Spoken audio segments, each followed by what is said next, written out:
कभी कभी मैं सोचता हूँ कि अगर मुझे टाइम मशीन में बिठाकर दोबारा क्लास 10 में छोड़ दिया जाए तो मैं क्या करूँगा। और हाँ, घबराओ मत, इसका जवाब और ज़्यादा पढ़ाई नहीं है। क्योंकि देखो, प्रॉब्लम कम पढ़ाई नहीं है, प्रॉब्लम है स्कूल लाइफ में तुम्हें एक सीधी रोड दिखती है।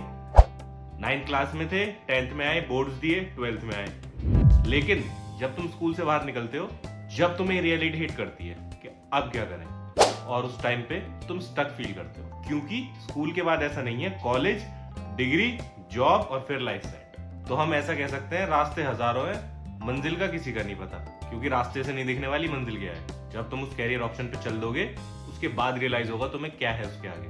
तो आज मैं तुम्हें वो 3 चीजें बताऊंगा जो काश मैं अपने 12th वाले वर्जन को बता पाता।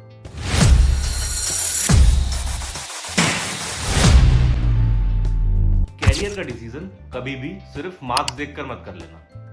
देखो, ये ऑब्वियस है कि मार्क्स इंपॉर्टेंट होते हैं, लेकिन सब कुछ मार्क्स नहीं होते। कम मार्क्स लाकर भी तुम एक बहुत अच्छा कैरियर बना सकते हो। और ज्यादा मार्क्स लाने का मतलब ये नहीं है कि तुम्हारा कैरियर ऑलरेडी सेट है। तो तुम्हारे लिए सिंप्लीफाई कर देता हूँ।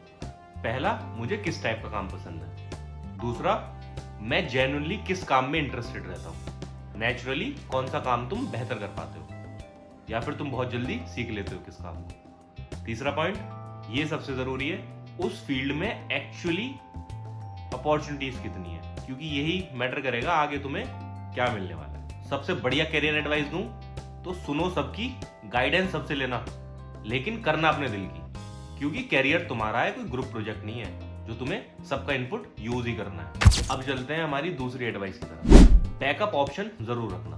अब देखो, बैकअप रखने का मतलब ये नहीं है कि तुम अपने मेन कैरियर गोल को साइडलाइन कर दो। उसमें तुम्हें 100% अपना देना ही है, लेकिन कई बार ऐसे फैक्टर्स होते हैं जो तुम्हारे कंट्रोल में नहीं है, उनका भी तुम्हें ध्यान रखना है। तुमने अपना 100% दिया, फिर भी तुम्हारा रिजल्ट तुम्हारे फेवर में नहीं आया, तो वो तुम्हारे कंट्रोल में नहीं था और उसमें तुम कुछ नहीं कर पाओगे। ऐसी सिचुएशन के लिए हमें पहले से ही एक बैकअप प्लान तैयार करके रखना है। अब वो बैकअप प्लान क्या हो सकता है? कोई स्किल हो सकती है, कोई कोर्स हो सकता है, कोडिंग में इंटरेस्ट हो सकता है, स्पोर्ट्स हो सकते हैं, बहुत सारे ऑप्शन हैं। ये हम किसी और दिन डिस्कस करेंगे।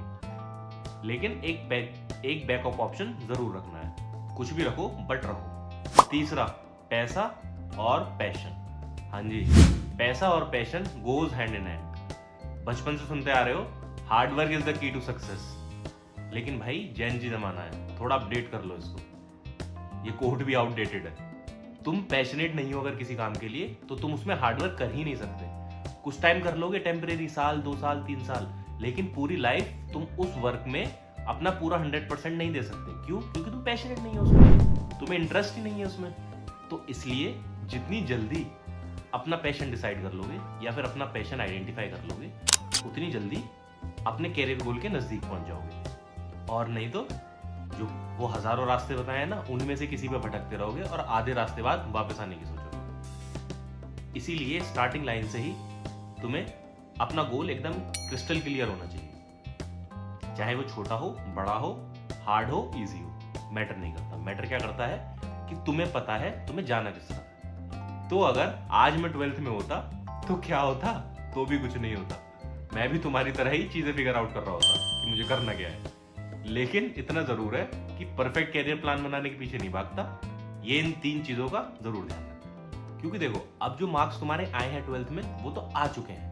अब तुम्हें डिसाइड करना है कि तुम अपनी लाइफ को आगे किस डायरेक्शन में लेके जाना है। बाकी CBSE compartment improvement board exams, कोई न्यूज या इंफॉर्मेशन चाहिए तो मेरे चैनल पर चेक कर सकते हैं। थैंक यू, मिलते हैं नेक्स्ट वीडियो। तब तक के लिए टेक केयर।